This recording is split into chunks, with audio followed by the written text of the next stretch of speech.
It is right to ask you about sort of transfers because even though we spent 450 million in the summer, it might well be new players and more cash that's going to have to get us out of this mess a little bit. And you knew I was going to ask you about this. Antoine Semenyo, you mentioned this. We've had Ornstein Romano, Alex Crook, basically anyone who covers transfers or Patch Journal has been aware of this. This one, because of the clause, because of the nature, maybe Liverpool take anything, I suppose, at the moment. But there seems real legs in this one. Yeah, definitely, definitely. I think I wouldn't be surprised at all if Antoine Semenyo is a Liverpool player in January. That's not to say it'll definitely happen, but the start of the summer, as I've said or written before, Liverpool were very keen on him, and I think conversations are taking place. And I think the biggest obstacle back then was Rich Hughes thinking, what would the optics be like if I go and take two Yeah. Bournemouth players? And at that time, Milos Kerkez was seen as more of a priority because left back was seen as a bigger thing to upgrade. Now, obviously, we've got the benefit of hindsight, so we don't need to go back over whether that was true or not. But Semenyo has this clause, which, there's until Ornstein revealed that 2 weeks ago, 3 weeks ago, that was a bit of a mystery because a lot of people in the journalism seem to think that they did have a clause, but no one really knew what it was. And, United and Spurs didn't know what it was either. So there are other clubs interested as well. City are looming away in the background, but I'm not really sure whether City will go in for him just based on the fact they've got Doku and Marmoush and Sevilla, all these. Spurs, I'm mainly just thinking, why would you want to go and play for Spurs? But then you could probably say, why would you want to go and play for a team that just lost 9 games? So, but yeah, I do think that Liverpool are the front runners right now. So let's see what happens on that. But it would be a massive sign. And you think also, when Real Madrid lose a game, they always seem to leak out some transfer news. So it'll just give everyone a boost if Liverpool bought Semenyo in January. So let's keep an eye on it. But yeah, probably the front runners right now. Yeah, we could do with any boost we could get. And I mean, I mentioned, or we talked about Mark Guehi there before.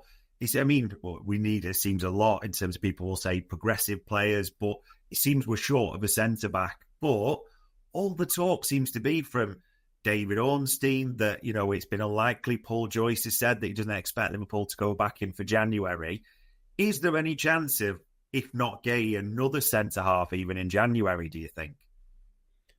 Maybe. I do just think it's Liverpool were so close with Guehi. I wouldn't be surprised at all if there was a little under-the-table agreement there with him and his camp to come to Liverpool because he had his heart set on that in August and it didn't materialise. And, obviously, I think he's proven as well. I think it was a very, very good signing at the time.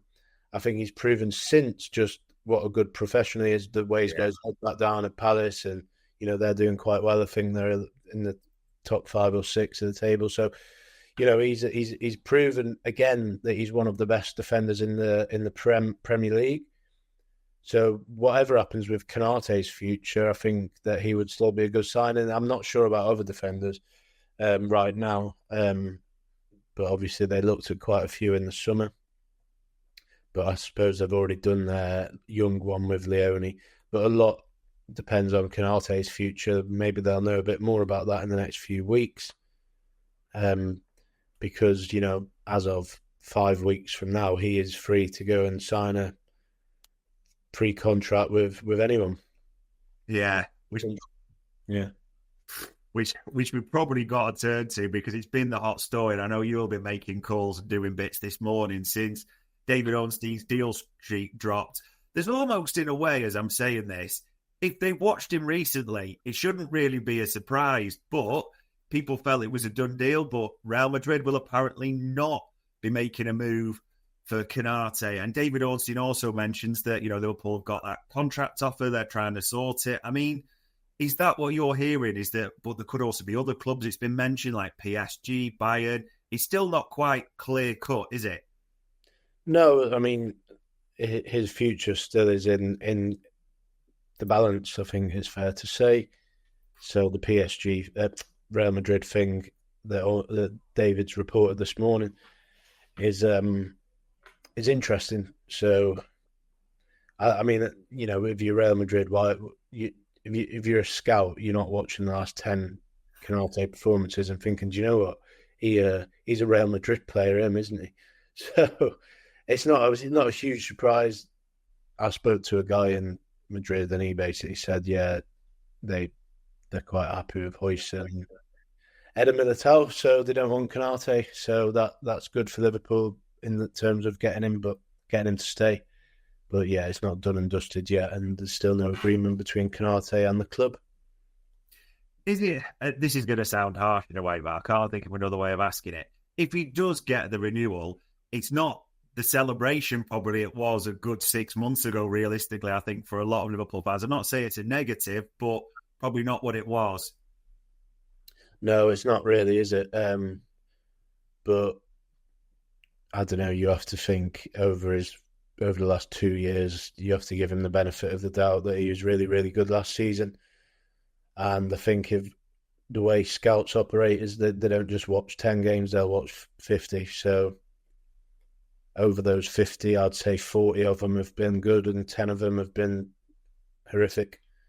So I think the thing with Konate was the big thing was always, can he stay fit for a run of games? He seems to have done that, which is good. Yeah. Now it's, can he be consistent for a run of 5 games? And he hasn't done that yet. But he is still young, relatively young.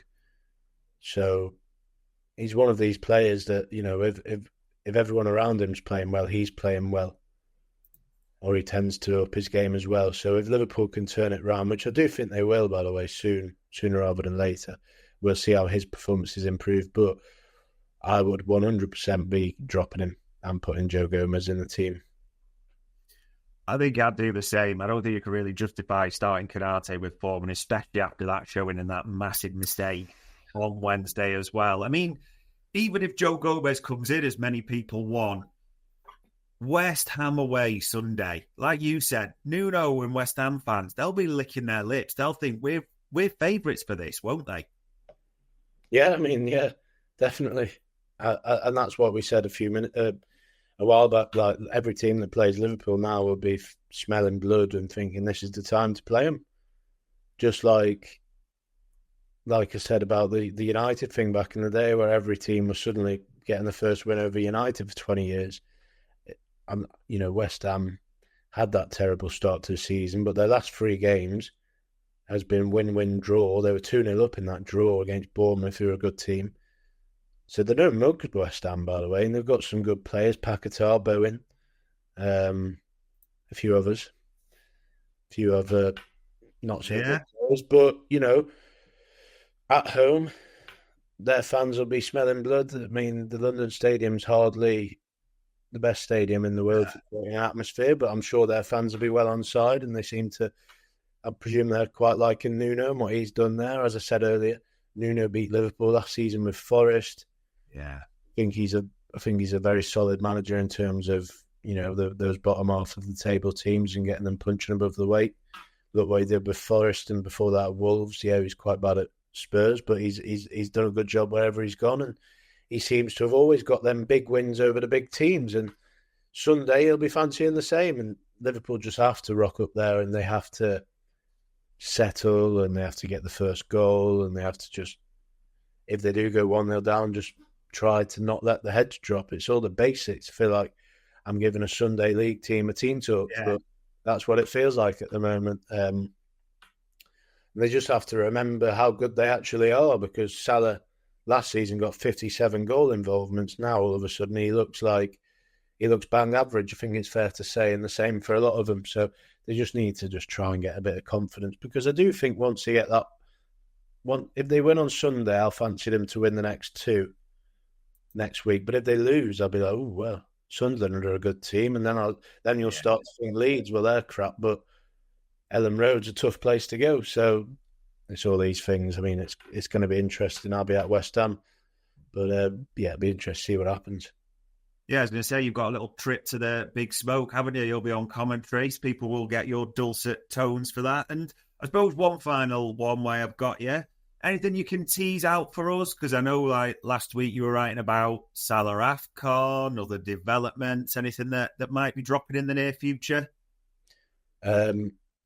Salah, Liverpool and Egypt are having talks in the next day or two about when Salah's going to be going to AFCON. So I think if we ask on a slot on Tuesday ahead of Sunderland, I think he may have an answer on that one, or maybe later in the week. But I think the date is going to be finalised short in the next 7 days over when Salah's going to AFCON, whether Egypt can get him a week early or not.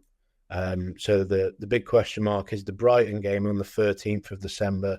Egypt play, I think, Nigeria and a friendly the day after that. So they want him to fly out that week, basically. So Liverpool don't obviously want that to happen. But that's what's going on at the moment. And then we'll have to wait and see on developments on Semenyo in the next couple of weeks. Yeah. Injuries, maybe we'll start to see a bit more of Frimpong back on the grass in the next week. Bradley should be stepping it up soon as well. So I think things will start to turn a corner now. Liverpool just need to get a few players back. But the problem they have is there's not too many changes Slot can make. I think it's the... I don't know if this is a saying or not, but the problems are the solution.